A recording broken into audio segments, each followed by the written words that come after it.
I want you to think about this here. In your entire lifetime, how much money has gone through your hands? How much? Let me explain to you what I mean by this. Maybe you made $73,000 last year, 28 years old. And the first time you got a check was 14 years old, it was $100. Add that whole thing up. You'll come out with a number, $493,000 or $1.9 million or $6.3 million, depending on who it is watching this video. The question is this: how much is left in your wallet? Truly, what is in your wallet? Not what's in your wallet with capital choice. I'm talking like really, what's in your wallet? What do you have left? How much savings do you have left? And if you're not too happy with this question, it's very simple. The reason why you don't have a lot of money left is because you don't know how to play the money game. Simple as that. So today in this video, I'm going to cover with you 20 rules of money. These are rules of money that I followed, and it's obviously from a lot of mistakes I made, because there was a point in my life where I had made money and there was nothing left in my pocket. So I'm telling you from my experiences. But rule number one is the most important one, and it's the one you have to buy into immediately. It's very simple. You can fight it, say whatever you want to do to it. It's a rule. And the rule is, it's a game. Money is a game. And the great thing about any game is the following thing. No matter what game you play the most, eventually get good at it. If I've never played chess and I play you and you played 100 times chess, you're probably going to beat me. If I have played Monopoly 1,000 times and you played 3 times, I'm probably going to beat you because it's a game. So the great thing about the money game is it can be learned. So many times people fight it and they have problems with it. And they say, well, you know, that person became rich because they're smart. This person did this. No, no. They learned the game, and you can also take the time to learn the game. Rule number 2 is don't be a hater of money. If you hate money, you'll never get money because money doesn't like haters. So if you're a hater and you constantly say things like, well, money doesn't grow on trees, and money is this, and money is that, and rich people are this, you're right. Money says, you're right. I'm not turned on by you. It's almost as if going on a date with an attractive girl and telling the girl that you don't like attractive girls who don't know a lot about philosophy and all they care about is their looks and doing makeup and doing this and working out and going to the gym. And this girl's like, dude, I put makeup on, I work out every day to stay in shape, but I also like other things in my life. But you know what? You're right. You're not attracted to me. I don't like you. She goes and finds another guy that says, I like a girl that takes care of her body. I like a girl that takes care of her skin. I like a girl that does makeup. I like a girl that works out 5 days a week. She's attracted to that guy. Keep that part in mind. Don't be a hater with money. Number 3, it's a doubles game. Listen, this should you can stop watching the entire video. You got the main things out of the way. It's a double game. And by the way, at the end of the video, I'm going to give you a free PDF. It's a double game. What is a double game? The entire game of money, it's about doubling your money. So what do you mean, Pat, doubling your money? Let me explain it to you this way. If you right now have $1,000 in your bank account, if you're watching this, you have $1,000 cash, you are 10 doubles away from $1 million. That's it. You're 5 doubles away from having $32,000. You're 13 doubles away from having $8.192 million. You're 14 doubles away from $16 million. It's a doubles game. So how soon can you double your money? That's truly the game. Can you take that $1,000 and double it to $2,000 in the next year? So the next thing is, now it's $2,000 you have an account. Now you are 9 steps away from $1 million. You may say, Pat, I already have $100,000 in my account. Well, guess what? You're 4 doubles, 3 doubles away from $1 million. All you got to, it's a doubles game. This is a piece of cake when you learn it's a doubles game. So the question then becomes what? How soon, this is the real game of doubles. It becomes 2 different things. Risk tolerance, because you got to know yourself when it comes to money. Your risk tolerance, depending on the age you're at, if you're 65, your risk tolerance is going to be lower than you being 22 years old, right? So you have your risk tolerance. You need to know you. Then the other part is time horizon. What is your time horizon? So time horizon could be, I want to have $1 million by 10 years from now. Great. If it's 10 years, what do you have right now? Then you have to play your doubles game. How many doubles do I have with the $17,000 to get to $1 million?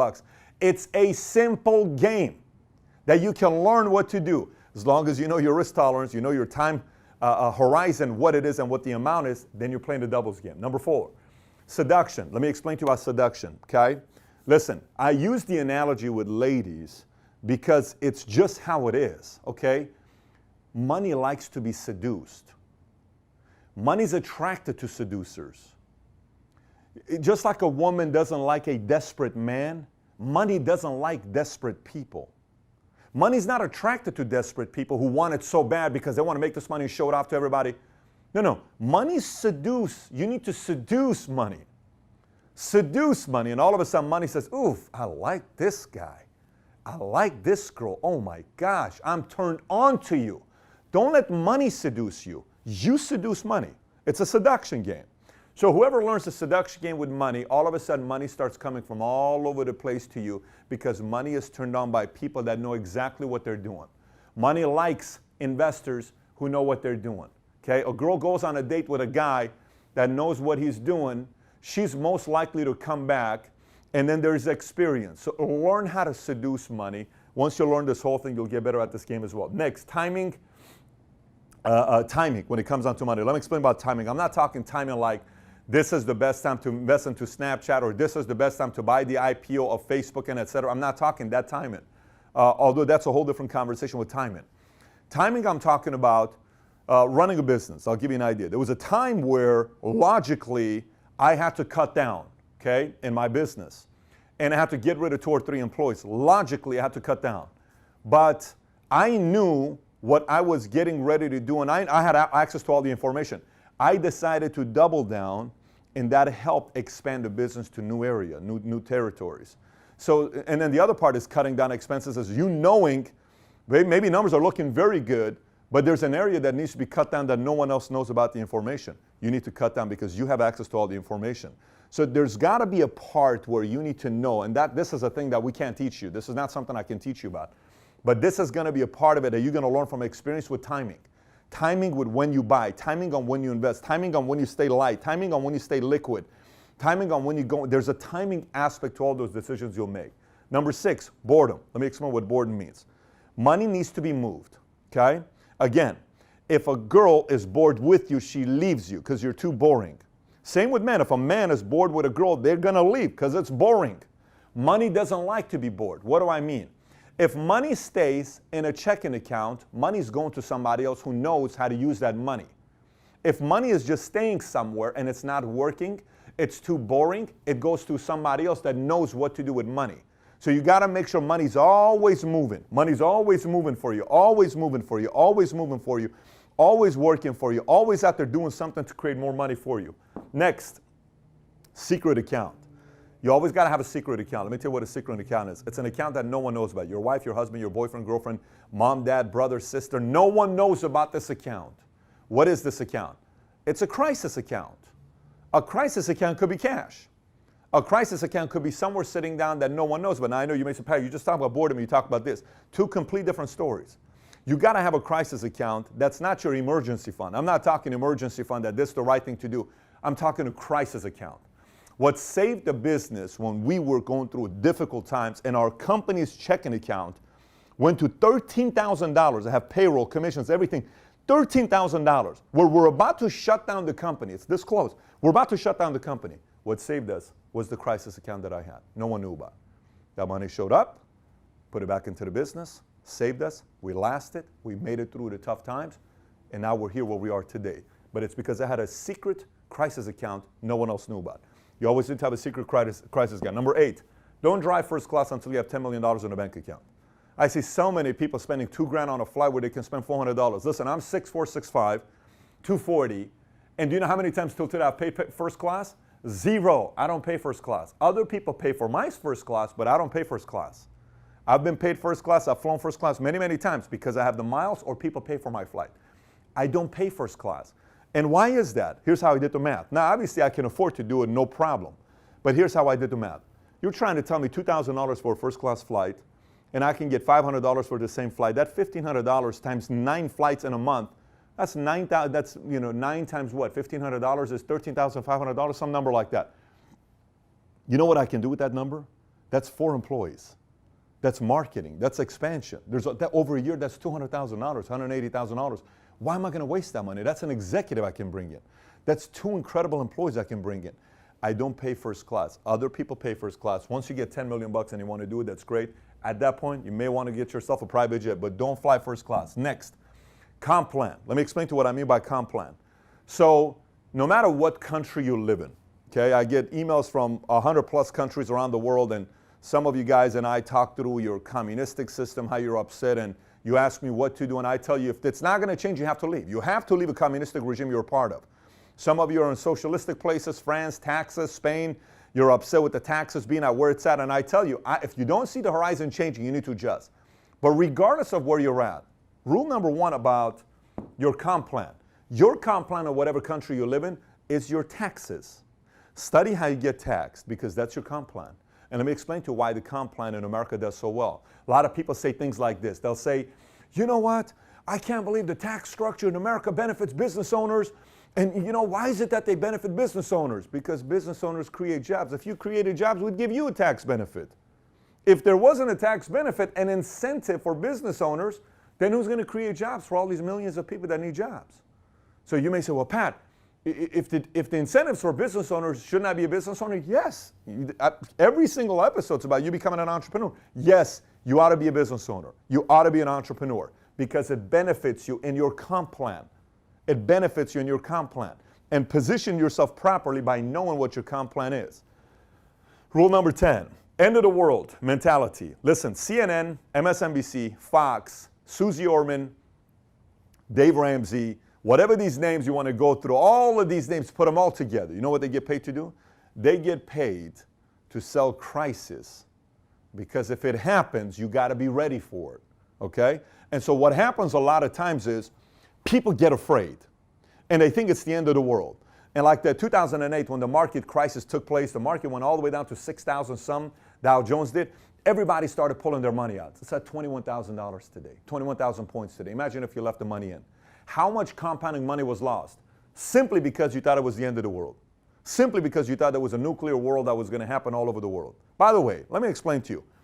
If truly a nuclear war is going to happen, do you really think your money matters? Come on. We're not going to exist. So you got to act as if there's no nuclear war that's going to take place and panic so much when everybody tells you everything. And you got to learn how to manage those times when 90% of the world thinks it's the end of the world. You got to be ready. So how do you do that? Let me explain. I was part of the community that it's always the end of the world until I realized how you become wealthy is during this time. During this time when it's the end of the world, you know who wins? Those who have cash. This is why it's important to have cash set aside. And I'm not talking boredom money. I'm talking cash set aside when it's the end of the world for you to buy stuff. Every time crisis takes place, a lot of people become wealthy. A lot of people become wealthy because everything's on sale. Everything's on sale when there's crisis. People sell their exotics because they can't afford it. People sell their artwork for 1/5 of a price. Homes sell for 1/2 of a price. Investments, all these things is for sale during the time when there's the end of the world type of mentality. So you got to have a strategy for this time. Some say market's about to tank again in the next 2-3 years. I don't know if it is going to tank in the next 2-3 years. Here's what I do know. It's going to tank in the next 20 years, and I'm ready for it. I have to be ready for it because there's going to be opportunities. You also got to be ready for it. Number 11, study your politicians, especially your president. Let me explain to you why. You got to know what your politician in your local community is going to do and what their philosophies are. Here's why you need to know their philosophies. If their philosophy is to do heavy-duty taxing on you, you need to adjust accordingly. If their philosophy is to cut down taxes, you need to adjust accordingly. People ask me, Pat, what am I going to do with Trump? Start a business. Taxes are being cut. Go make your millions of dollars the next 4 years. And if it's 8 years, go make your money. And adjust. Everything's about adjustment. But you can't not know what their philosophies are. You need to know the philosophies of the politicians in your community. Number 12, study smart investors, but don't be too religious about them. Like, for instance, you ought to read everything Warren Buffett's got. Read every single thing Warren Buffett's got. Every single thing. Read any of the books that he's got, go read them. Because what he's going to teach you is his way of thinking, his mindset. He's going to teach you the way he's thinking. Like some people said, why did Warren Buffett spend $35 million to buy silver 6 years ago? And why did he all of a sudden, why does he not do any technology and stays away with it? You know, and why does he? These are philosophies. The thing that you got to respect about Warren Buffett, when he says, I don't do technology, he didn't do technology. So he stuck to a philosophy long enough until it worked. Study smart investors. Number 13, play your game. Don't compare. Let me explain. This is extremely problematic to a lot of people because let's just say on this doubles game, you're here. And let's just say your cousin is here. Why are you comparing yourself to him? You need to play your doubles game. Let's say you're here. Let's say your best friend is here. It's not the same game. He's 4 doubles ahead of you. It's not the same game. You just got to make sure you play your game. You can't say, I'm going to play my game at the level of what the other guy's at, because when you do it that way, you make reckless decisions and you lose a double. You don't want to lose doubles. You want to gain doubles. I don't know, I hope I'm making sense to you. You don't want to go backwards, and anytime you focus on this guy, you sometimes go backwards. Focus on your game, focus on your strategies, focus on your time horizon, focus on your risk tolerance, and play according to that game. Your vision may not be to be a billionaire. Your vision may not be to go out there and do something very big. Your vision may not be to be a person that's got 150 million bucks. Your vision may not be to be a decamillionaire. Your vision may be, I want to one day have $2 million. That's all good. Play to that game and put a plan next to it. Play to that game, but don't constantly compare yourself to other people. Okay, next, index. A lot of people say, well, as long as you beat the index. Okay, as long as you beat the index. I am more concerned of beating my goals than I am about beating the index. I'm not worried about beating the index. I'm worried about beating my goals. What is my goal? What is the deadline? I want to beat that number because it's mine. That's what I'm committed to. What is my deadline? I'm committed to this. I'm not committed to the index. I'm committed to this. Maybe I need to do a lot more than what the index is doing, because this is why I'm in business. In business, I can control the amount of growth I'm going to have on my income. I can't control if I'm studying just the index and the index is going 11.9%. I beat it 2.3%, but that's going to take me a long time for me to get over here. No. Play your game. Beat your goals instead of trying to beat the index only. 15, befriend moneymakers. I'll tell you why befriend moneymakers that you trust.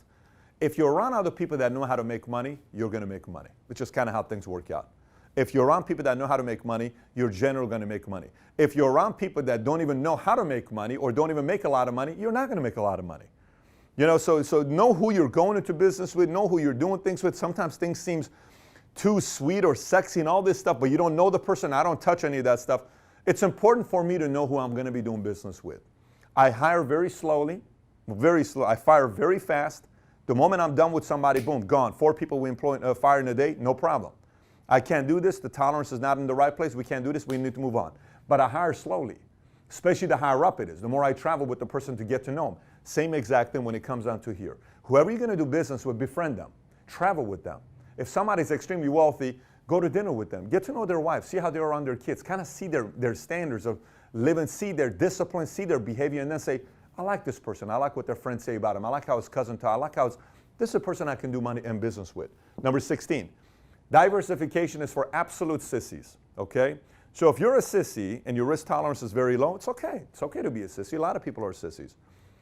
But if you truly want to create wealth and you're wondering why in your lifetime you've worked for 17 years and you don't have a single penny and you've made $617,000, yet you only have $6,000 to show for it, there's a problem there. There's a problem there. What is the problem? Diversification is a great concept to sell for these expert financial advisors that are playing every single thing safe and all these other things. Yes. Now, for those of you that are watching this and you're 73 years old, diversification may be good for you if you already have hit your goal of $6 million and you're where you're at. You're 62 years old. I respect the fact that you've already hit your numbers. That's solid. Risk tolerance lower, time horizon lower. Okay, you're playing a different game. I'm talking mainly for the people that are in the offensive mode of their lives, that you're trying to get here. Maybe you're around this market. I'm not talking to the people that are here. I'm talking to the people that are here. You're trying to get your doubles to go quickly, faster. If you just rely on diversification, 20, 30, 40 years, well, then you just got to know that it's going to take 40 years. It's going to take 30 years. Maybe. That's if everything goes the way it's supposed to be going. So I don't recommend just relying on diversification to take you to where you want to get to. 17. The game is about leverage. Everything is leverage. Now, let me explain what leverage means. I'm not saying leverage going to debt with everything. I'm not talking leverage like that. I'm talking leverage, period. What could leverage be? Leverage your business. How can you grow your business if you're running a business? How can you leverage to have more support? How can you leverage to sell more? How can you leverage to expand more? How can you leverage to increase the value of your business more? How can you leverage to market yourself more? How can you leverage to get to the customer faster? How can you leverage to increase the speed of growth of your business? How can you leverage to get certain things going? How can you leverage? Everything is a leverage game. Everything is a leverage game. And the more you study the concept of leverage and the game, how it works, the better it is for your wealth. Number 18, positioning. Positioning has to do with, for instance, I'll tell you what positioning is. We can do a whole thing on positioning, but I'm just going to give it to you in a shorter sense. Positioning. if I'm going to go work at a company and I'm going to have a piece of the equity and I'm going to position myself to own a piece of that company and it's going to go public, that's smart positioning. That's very, very smart positioning. Tom over here, who's our president, Tom created his wealth by positioning. He went and positioned himself in certain places and participated in the victory by owning a piece, and he positioned himself. Sometimes it's positioning. Sometimes it's who you're running with. A lot of times people say, wow, I'm making great income with this company I'm at. Yeah, but you haven't positioned yourself here because there's no backing on the equity. So it's positioning. You got to also position yourself here to make sure you're taking care of that part, right? Of course, you got to take care of your credit. You got to have high income, savings, investments, but you got to make sure you position yourself properly as well. Number 19, strategic partnerships. Strategic partnerships. The more you can create an environment, it's kind of similar to befriend moneymakers, but this is slightly different because it's intentional. If you can figure, like what we do with our company, is we have strategic partnerships where a lot of people make money, okay? The more people make money, the more people continue to do business with you if there's strategic partnerships. I have strategic partnerships with $400 billion companies, $200 billion companies, $60 billion companies. I have strategic partnerships with a lot of different companies that benefits them, okay? Strategic partnership increases the value of making money because a lot more people are making money with you when they go into business with you. And last but not least, big check syndrome. Let me tell you what the big check syndrome is. Oh my gosh, I've seen so many people screw this whole thing up, and I'll just explain to you what it is. So for instance, say you are doing a real estate, hypothetically, okay? And all of a sudden you get, this one client wants you to sell their home. It's a $3 million home. I'm just throwing numbers out there. And you go and sell this $3 million home, and the check is $100 and some thousand that you get. And you say, oh my gosh, I made $100,000. And for 2 months, you live as if you made $100,000 in a month. What you don't realize is that $100,000 check in a month, you need to look at it as an $8,300 a month income for that year. That's what that means. It's not $100,000. And I've seen so many people who treat this as $100,000 in a month, and they get cocky, arrogant, all this stuff, and then they go back to right here. And their double goes lower and lower and lower. And they don't realize it's just a big payday. Let me explain. Would you rather have, right now, a $500,000 cash I give you? Watch this question, you're going to answer. Would you rather take a $500,000, okay, given to you, up front I'm going to give you $500,000, or would you rather take an income stream, guaranteed, okay, of $100,000 over 20 years? Which one would you take? $500,000 up front, $100,000 over 20 years. Which one would you take? You know what, believe it or not, most people will say, well, I think the right answer is $100,000. Most people would take the $500,000. Let me tell you why the $100,000 allows you to do more. The $100,000 is $2 million. The $500,000 is $500,000. See, this gives me the opportunity to have a stronger backing to make bigger decisions to get bigger doubles. Now you may say, Pat, but $500,000, that already puts me here. It's irrelevant if you don't know how to play the money game. It's irrelevant if you don't know how to play the money game. I want high income as well. I want income coming in that feeds my game so I can increase my net worth. This is a very, very important game. So don't get too crazy about big check syndrome and all of a sudden fall for it and lose everything that you got, because it can totally mess up with your net worth and you work all the way back to your doubles. So with that being said, this is what I want to do to you. This episode is obviously an episode that people would want to look at on a PDF. So we're going to give you a free PDF, but this is what you need to do. You need to visit patrickbetdavid.com. We'll put the link on the bottom of the YouTube video as well so you can see it. But if you're not here and you're seeing this video in a completely different place, because videos nowadays are being shared everywhere, you can go to patrickbetdavid.com, okay? When you go to the website, the link for this is going to be there. Look for the link. And if you don't see it anywhere, just go on the search on the bottom of my website. Paul, show exactly where the search would be. Type in money, and this would come up. Rules of money, this would come up. Then get the free PDF, print it out, and look at it and start studying which of those 20 rules you follow and you do very well at, and which you don't, and start adjusting to it, and study the areas that you need to do to improve in those games. So with that being said, if you have any questions, any thoughts, any comments, comment on the bottom. And thanks for watching, everybody. Take care. Bye-bye. Hey, thanks for watching this video. Let me make a case to why I believe you need to subscribe to Valuetainment, also join the notification squad. Look, there's 2 ways you can learn about business. One of the ways is go to college, learn a bunch of theories by professors who have probably never ran a business before, or you can watch Valuetainment. ran by entrepreneurs who have built and sold businesses, and you can learn from our mistakes and what we did right. And by the way, I'm willing to bet anybody who goes and takes this boring route versus watches Valuetainment, I'm putting my money, this person who watches Valuetainment is going to beat the person who goes to college. You don't believe me? Test me on this. This is why I'm so certain you need to subscribe to Valuetainment and learn the content so you can also be a successful entrepreneur.